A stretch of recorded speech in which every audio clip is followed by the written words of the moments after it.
Sa lawak ng karagatan, kaya nitong magbigay buhay sa lahat ng nilalang,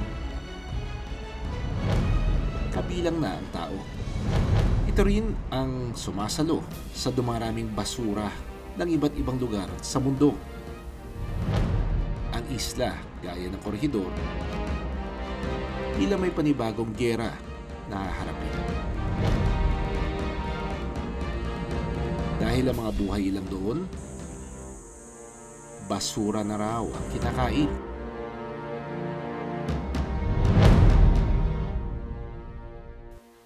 Sa tone-toneladang basura, apektado ang lupa at tubig. Yung hangin, kapag manggagaling doon sa norte, papunta dito sa Corregidor, dala niyan yung mga basura. You will see them lining up here in this area.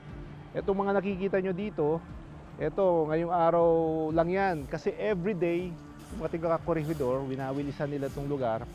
39,000 kilograms, ganyan kadami daw yung basura na nakuha ng mga taga-DNR, nag-coastal cleanup sila dito.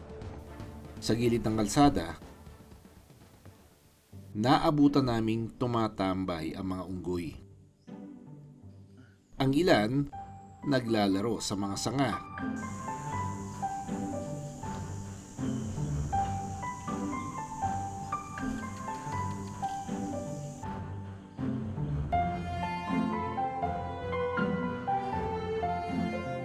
May dinampot ito sa lupa.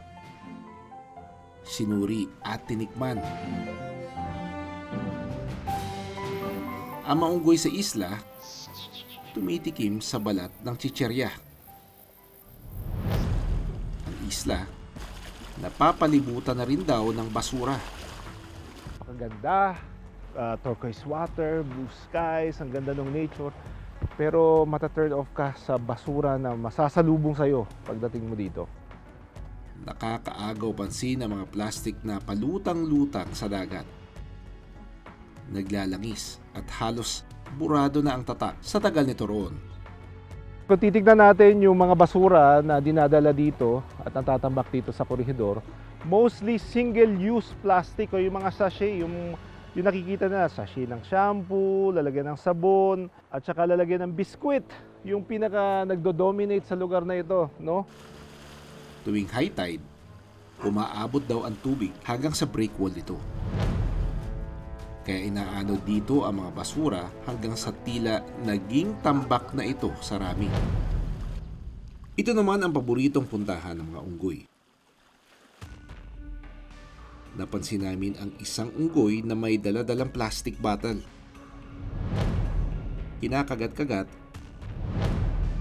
at tinitignan niya ito ng maigi. Sinusubukang buksan at tila may gustong kunin sa loob. May mga panganib na dulot ang mga practice na ito, lalo na sa mga plastic na kontaminado na maaaring humantong sa sakit or infection. Kaya mahalaga rin tiyakin na maayos ang pagtatapon ng basura para hindi ito madaling makuha ng mga unggoy or yung other wildlife species.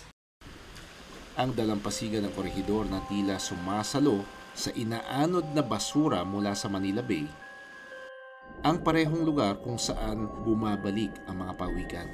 Dito sa baybayin na to, dito nangingitlog yung mga pawikan. So, aakyat sila, maghuhukay, and then yung ibang mga sundalo, ang ginagawa nila, like halimbawa ito, may nangitlog dito some 2 weeks ago, nilagyan nila ng bato, at saka nitong makeshift na parang covered na ganito. Ano man ang sitwasyon na abutan, patuloy pa rin ang pangingitlog dito ng mga pawikan.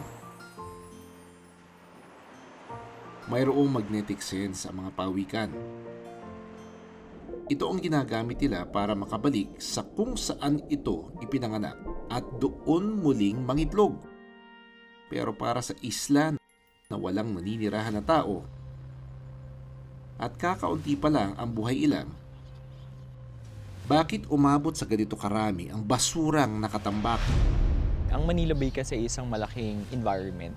Hindi siya isolated, hindi siya compartmentalized. Ibig sabihin, kahit na wala nakatira sa Corregidor, maapektuhan siya ng lahat ng prosesong nangyayari sa lupa. Kasi ang ilog ay karugtong ng dagat at ang dagat ay isang malaking environment at ecosystem. Sa pag-aaral ng University of the Philippines Marine Science Institute, Mataas ang konsentrasyon ng plastic na basura sa mga isla gaya ng Corregidor at West Philippine Sea. Sila yung sumasangga, sila yung sumasalo, at doon naiipon sa mga isla na ito ang mga basura. Actually, yung pag-aaral namin halimbawa sa Pag-asa Island, nakita natin na 90% ng mga plastic doon na hindi galing sa Pilipinas.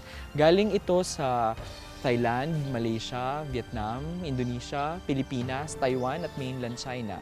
Nakakaapekto sa pag-anod ng basura ang paggalaw ng tubig at direksyon ng hangin. Kaya kahit gaano kaliit ang itinatapong basura, maaanod at maiimbak ito sa mga isla kung saan ito napapadpad. Kahit hindi galing sa isla ng Corregidor ang naiipong basura sa kanilang dalampasigan. Pinag-aaralan ng mga Tourism Infrastructure and Enterprise Zone Authority o TIEZA kung paano ito mababawasan.